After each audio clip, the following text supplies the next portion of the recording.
Assalamualaikum warahmatullahi wabarakatuh. Perkenalkan, nama saya Ulul Azmi. Saya dari kelas BIK 1C. Saya akan menjelaskan tentang materi pembahasan mata kuliah Vocabulary and Idiom. Verb 1 atau present, bentuk kata kerja. Pertama, kata kerja ini adalah kata kerja bentuk asal atau infinitif yang biasa digunakan dalam kalimat simple present tense. Bentuk kata kerja ini sama dengan bentuk kata kerja asal, tetapi selalu diakhiri oleh akhiran s atau is.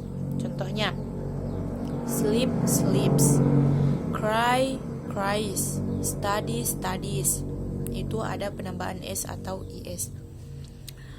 Yang kedua itu ada verb to atau past. Bentuk kata kerja kedua ini kapan digunakan? Di saat sebuah aksi atau tindakan yang dilakukan sudah lewat atau lampau. Hal ini ditunjukkan dengan adanya keterangan waktu seperti last night, yesterday, last week, 3 days ago.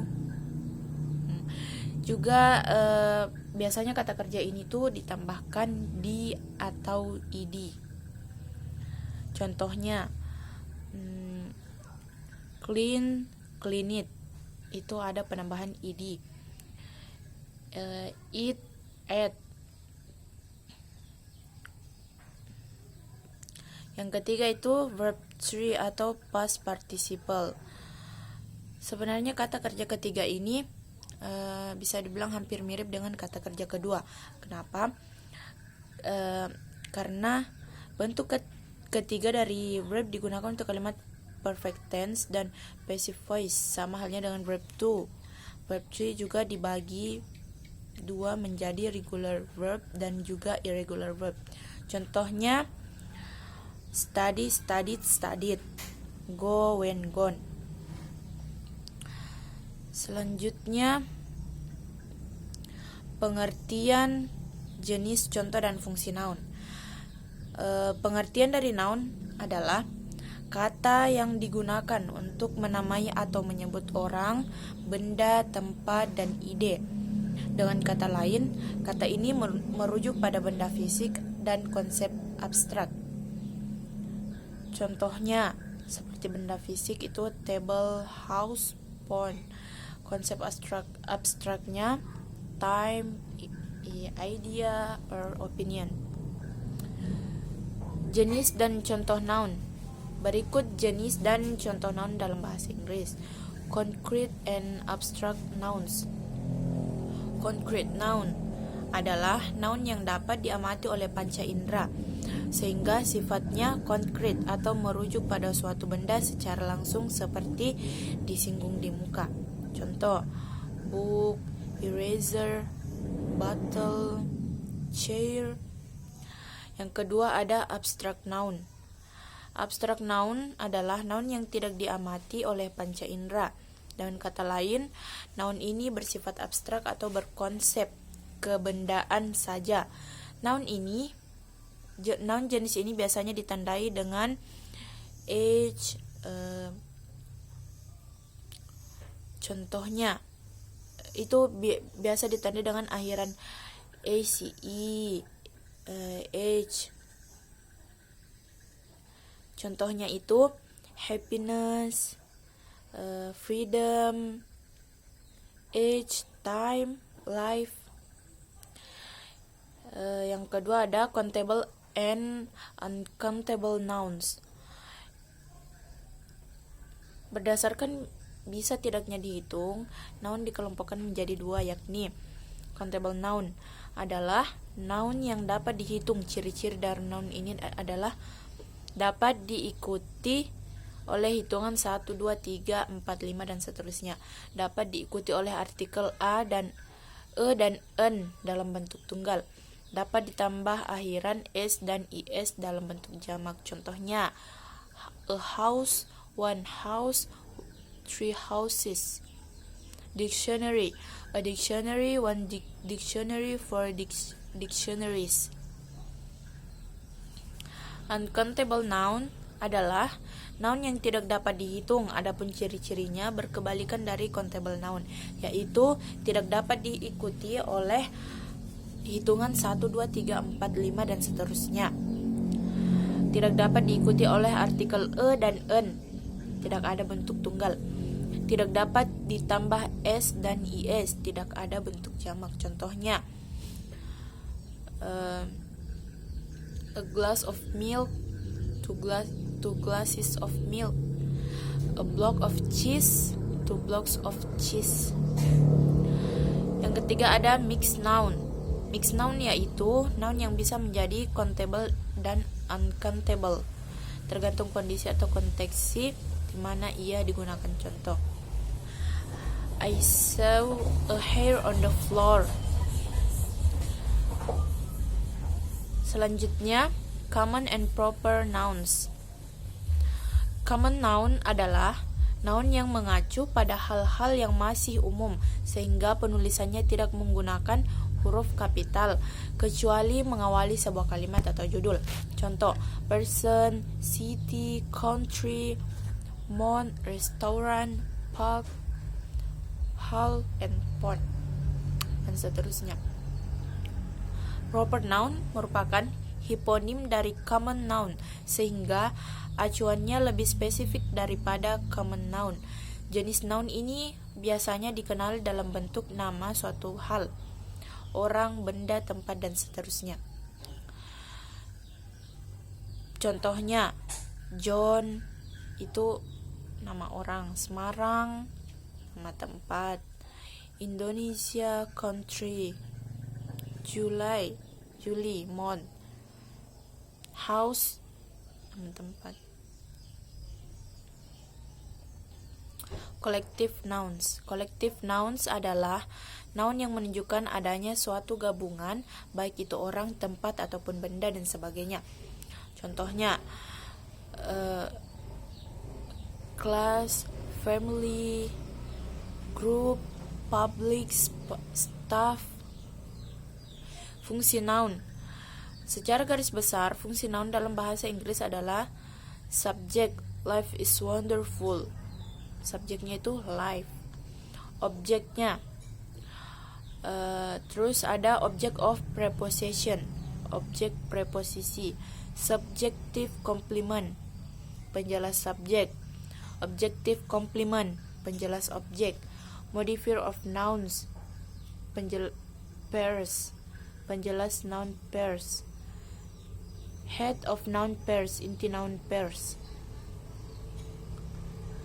Selanjutnya,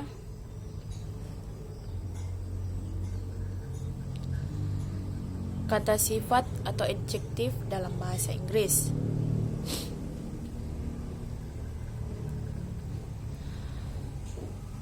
Definisi dari kata sifat atau adjektif. Adjektif adalah kata yang digunakan untuk mendeskripsikan noun atau kata benda, atau pronoun, kata ganti, dan dapat berubah berupa orang atau person, tempat, place, hewan, animal, benda atau konsep abstrak atau thing. Kata sifat bahasa Inggris ini merupakan satu dari 8 part of speech. Adapun contoh-contoh adjektif adalah dark, hot, pretty, bad, young, bright. Bentuk-bentuk kata sifat. Dalam penggunaannya, ada beberapa bentuk adjektif yang bisa digunakan dalam kalimat. Di antaranya adalah adjective pairs, compound adjective. Penggunaan kata sifat dalam bahasa Inggris yaitu adjective position, adjective order, dan jenis-jenis kata sifat dalam bahasa Inggris. Ada proper adjective, descriptive adjective, dan quantitative adjective, numeral adjective, distributive adjective. Selanjutnya, pengertian jenis, contoh, dan fungsi adverb. Pengertian adverb atau kata keterangan adalah kata yang digunakan untuk menjelaskan adjektif, adverb, verb, dan sentence. Penggunaan adverb ini dapat dicontohkan dengan kalimat di bawah ini. She speaks so fluently. jenis dan contoh adverb. Yang pertama, adverb of place and direction. Yang kedua, adverb of manner. Dan yang ketiga, adverb of degree. Yang keempat, adverb of time. Yang kelima, adverb of frequency. Yang keenam, exclamatory adverb.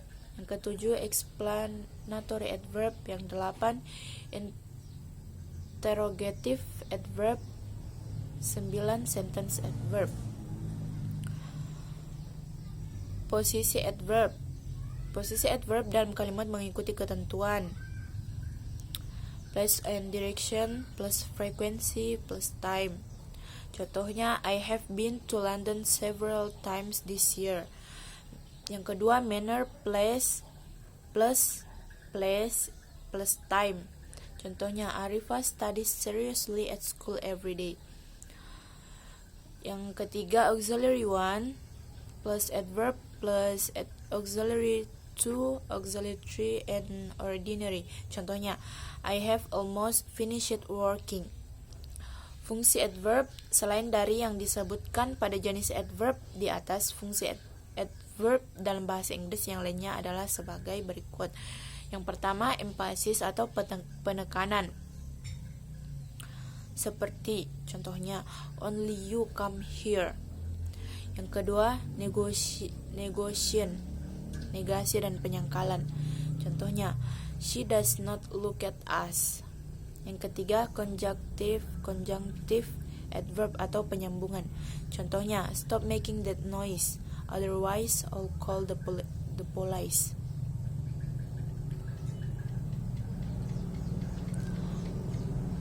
Yang terakhir ada pengertian personal pronoun.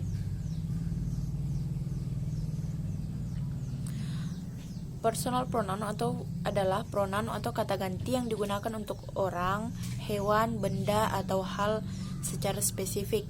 Kata ganti ini tergantung pada peran, subjek, objek, posesif, jumlah orang dan gender dari noun yang digantikan. Yang kedua, ada parameter personal pronoun. Berbeda dengan noun yang memiliki bentuk yang sama ketika berfungsi sebagai subjek dan objek, dan penambahan apostrof ketika berfungsi sebagai posesif. Bentuk kata ganti ini tergantung pada beberapa parameter, yaitu case, subjek, objektif, dan posesif, number, singular dan plural, person, first, second, third, gender, female, male, dan neutral. Subjektif, objektif, dan posesif personal pronoun dapat berfungsi sebagai subjek, objek, maupun posesif atau parameter case.